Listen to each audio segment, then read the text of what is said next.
चलो भाई, सभी विद्यार्थी आ चुके हैं। बड़े ध्यान से इस टॉपिक को पढ़ेंगे। बहुत ही शानदार टॉपिक है टेंस। आज मैं आपको कोई विस्तार से टेंस पढ़ाने वाला नहीं हूँ। आज मैं केवल आपको सभी टेंसों की सहायक क्रियाएं और मुख्य क्रियाओं के बारे में ज्ञान दूंगा, जिससे आप लोग किसी भी टेंस को बड़े आराम से ये पहचान पाएंगे कि ये वाक्य किस टेंस का वाक्य है। बस शर्त है कि वो वाक्य इंग्लिश में होना चाहिए, हिंदी में नहीं।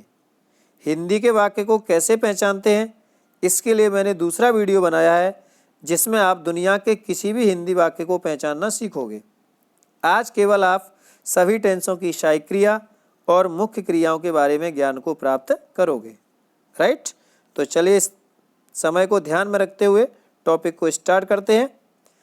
बात करते हैं टेंस। तो मुख्य रूप से टेंस 3 प्रकार के होते हैं, जैसा कि आप स्क्रीन पर देख पा रहे हैं। Past, present, future. कई टीचर्स इसको प्रेजेंट, पास्ट और फ्यूचर पढ़ा देते हैं।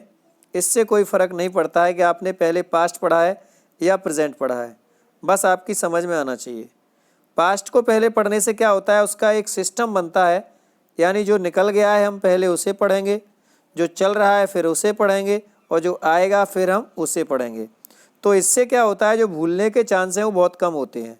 ठीक है, तो इसलिए इस प्रकार से मैं पढ़ाऊँगा। तो पास्ट टेंस के 4 भाग होते हैं: past indefinite, past continuous, past perfect, past perfect continuous.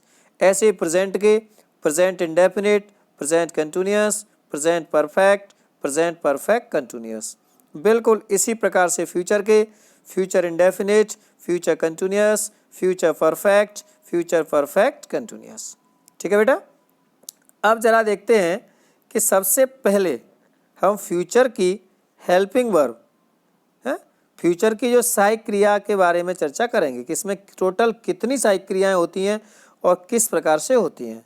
तो देखो, एक बात आप बड़े ध्यान से समझ लीजिए, फ्यूचर में केवल 2 ही सहायक क्रिया होती हैं, विल और शैल। आज तक कोई तीसरी सहायक क्रिया इसमें नहीं हुई। शैल का प्रयोग फर्स्ट पर्सन कर्ताओं के साथ किया जाता है। फर्स्ट पर्सन कर्ता होते हैं आई और वी। बाकी के सभी कर्ताओं के साथ हम विल का प्रयोग करते हैं। बिल्कुल सिंपल सी बात है।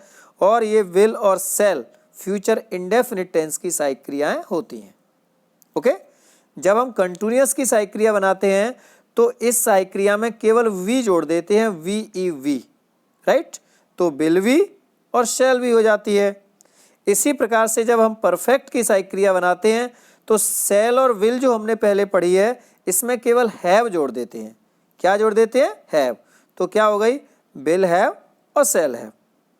तो देखिए, एक ही से बन रही है विल शैल। इससे क्या बनी? विल भी शैल भी कंटिन्यूअस की।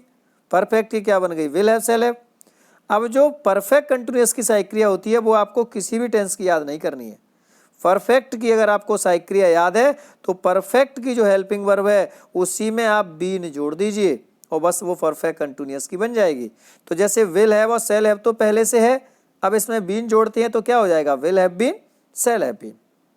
ठीक, तो अब फ्यूचर की सहायक क्रिया टोटल कैसे बनी? Future indefinite will shall, continuous will be shall be, perfect will have shall have, perfect continuous will have been shall have been. तो आप याद रख सकते हैं कि फ्यूचर में केवल 2 ही सहायक क्रियाएं होती हैं, विल और शैल। और कंटिन्यूअस की वी जोड़कर बनती है, परफेक्ट की हैव जोड़कर बनती है, और परफेक्ट कंटिन्यूअस की परफेक्ट की सहायक क्रिया में बीन जोड़ करके बनाई जाती है।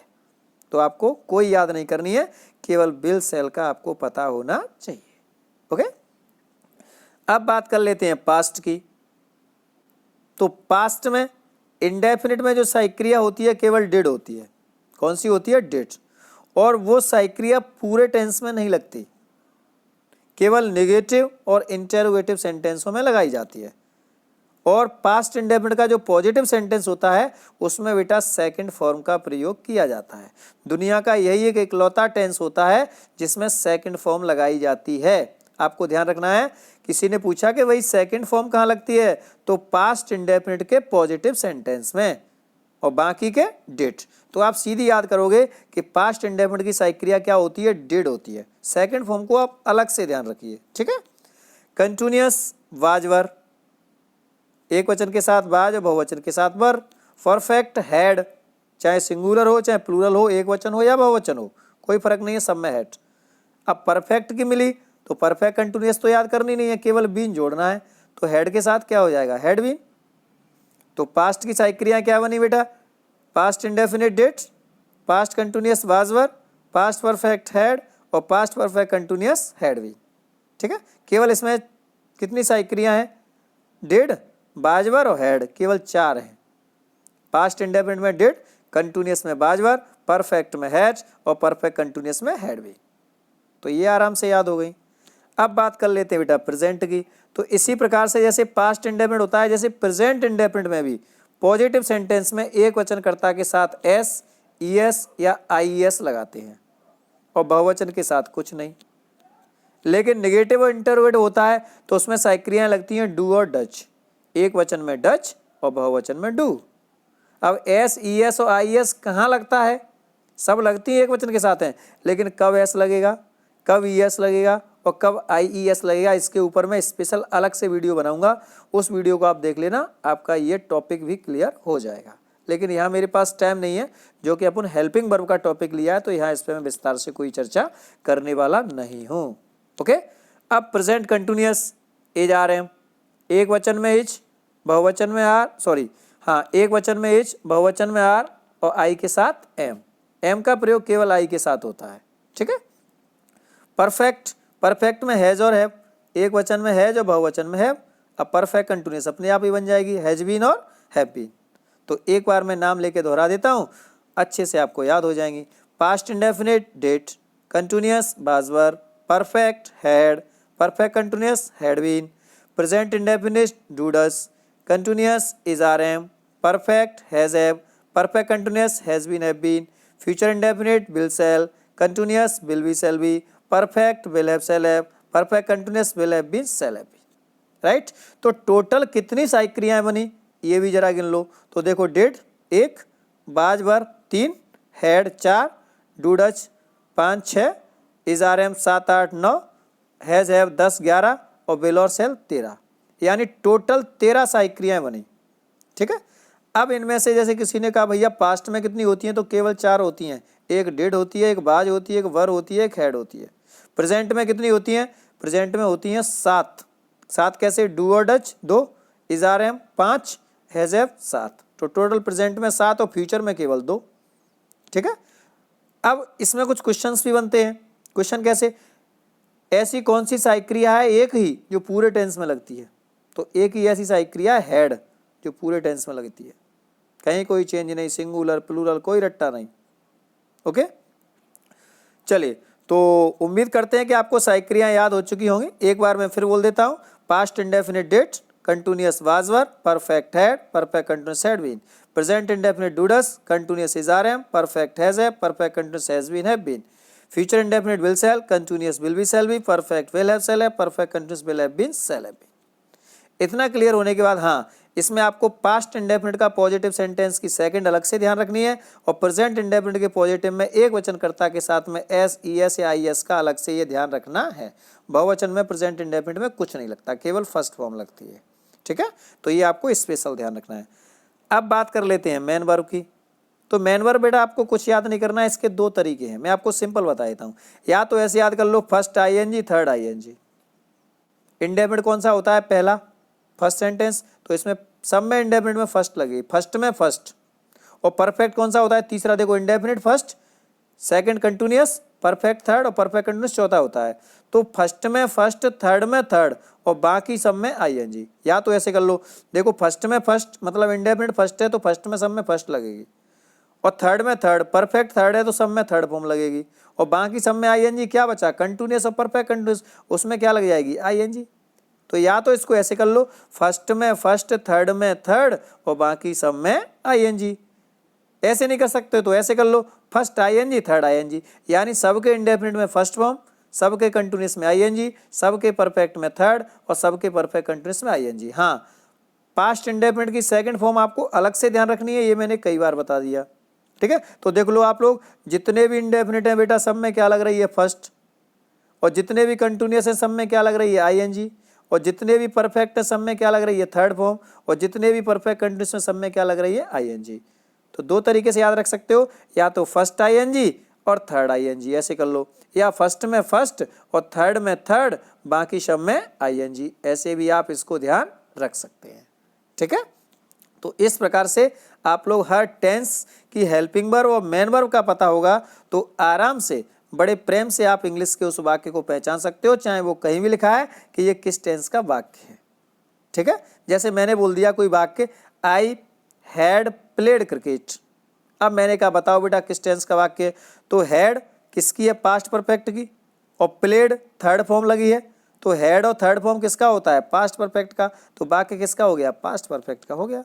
मतलब सबसे पहले आप लोग हेल्पिंग वर्ब से पहचान सकते हो कम से कम 95% 98% वाक्यों को केवल हेल्पिंग वर्ब से। लेकिन कभी कभी टेंस में हेल्पिंग वर्ब होती ही नहीं है, जैसे पास्ट इंडेफिनिट में और प्रेजेंट इंडेफिनिट में, तो फिर आपको फिर मेन वर्ब का सहारा लेना पड़ेगा इंग्लिश वाले टेंस को पहचानने के लिए। ठीक है, तो वो मैं आगे से और वीडियो आगे बनाऊंगा, उनमें बड़े विस्तार से आपको बताऊंगा। अब थोड़ी सी और कुछ बात बताता हूं मैं टेंसों के बारे में। Tense change the form of the verb to express the time of an action, यानी टेंस क्या है, तो टेंस क्रिया के समय को अभिव्यक्त करने के लिए क्रिया के रूप को परिवर्तित करता है। यानी टेंस क्या होता है, क्रिया के समय को अभिव्यक्त करने के लिए क्रिया के रूप को परिवर्तित करता है, उसे कहते हैं अपन टेंस। दूसरा एक और टेंस के बारे में थोड़ा सा पॉइंट समझिए। Tense shows the meaning of the verb, यानी टेंस और टाइम ये दोनों अलग चीज़ हैं, तो टाइम और टेंस, तो यहाँ पर पहले अपन टाइम के बारे में चर्चा कर लेते हैं, है ना। तो time shows the meaning of the verb, यानी टाइम क्या होता है क्रिया के अर्थ को बताता है। And tense shows the form of verb, और टेंस क्रिया के रूप को दिखाता है। यानी टेंस और टाइम दो अलग अलग चीज़ें बताई गई हैं। टेंस क्या करता है, ये क्रिया के रूप को बताता है, और टाइम क्या करता है, ये क्रिया के अर्थ को बताता है। हाँ, एक चीज़ इसमें थोड़ा और आगे समझिए। इंडेफिनिट जो टेंस होता है इसके दो नाम होते हैं, इंडेफिनिट और सिंपल, राइट। जैसे मैंने बोल दिया पास्ट इंडेफिनिट, मैं इसको पास्ट सिंपल भी बोल सकता हूँ। प्रेजेंट इंडेफिनिट प्रेजेंट सिंपल भी बोल सकता हूँ। फ्यूचर इंडेफिनिट फ्यूचर सिंपल भी बोल सकता हूँ। कंटिन्यूअस के कितने नाम होते हैं, 5, केवल कंटिन्यूअस के 5 नाम होते हैं, ये आप समझ लें। जैसे पहला तो कंटिन्यूअस होता है, दूसरा प्रोग्रेसिव होता है, तीसरा रियल होता है, चौथा इम्परफेक्ट होता है, और पांचवा इनकम्प्लीट होता है, राइट। जैसे मैंने बोल दिया प्रेजेंट कंटिन्यूअस, इसको मैं ऐसे ही बोल सकता हूँ present progressive, present real, present imperfect और प्रेजेंट इनकम्प्लीट। ठीक है, तो ये इसके नाम होते हैं, और ये मैंने नाम आपको क्यों बताए हैं, क्योंकि एग्जाम में जो पूछा जाता है। एक बार सेंटेंस आ गया चेंज इनटू प्रेजेंट प्रोग्रेसिव, अब विद्यार्थी को पता ही नहीं है कि प्रोग्रेसिव टेंस कौन सा होता है, उसका मूड खराब ये कहाँ से आ गया। तो पता होना चाहिए बेटा प्रोग्रेसिव कंटिन्यूअस को कहते हैं, रियल भी कंटिन्यूअस को कहते हैं, इम्परफेक्ट भी कंटिन्यूअस को कहते हैं, इनकम्प्लीट भी कंटिन्यूअस को कहते हैं। ये 5 नाम आप बहुत अच्छे से याद कर लीजिए। हैं, इंडेफिनिट के केवल 2 नाम होते हैं, इंडेफिनिट और सिंपल। कंटिन्यूअस के 5 नाम होते हैं, कंटिन्यूअस, परफेक्ट, रियल, इम्परफेक्ट और इनकम्प्लीट। ये आप अपने दिमाग में अच्छे से बिठा लीजिए। ओके, तो ये बहुत अच्छे तरीके से आप इस वीडियो को समझें, एक नहीं 2 बार देखें, ताकि आपको सभी टेंसों की सहायक क्रिया और मुख्य क्रिया अच्छे से याद हो जाएं और आप हर टेंस को पहचान पाएं। आगे कुछ वीडियोस में बनाऊंगा जिसमें आपको टेंसों की पूरी जानकारी दी जाएगी, बिना किसी प्रॉब्लम के आप टेंस को बना पाओगे। कठिन से कठिन वाक्य आप बना सकते हो। हिंदी से इंग्लिश वाक्यों की एक मैं सीरीज चलाऊंगा, उसमें हिंदी से इंग्लिश के वाक्यों को कैसे बदलते हैं, तो एक से कठिन वाक्य को मैं बनाना आपको उसमें सिखाऊंगा। तो रेगुलर आप वीडियोस देखते रहिए, ताकि आपको जो इंग्लिश है वो अपने आप, आपकी इंग्लिश अपने आप सही होती चली जाएगी, ये मेरी गारंटी है, राइट।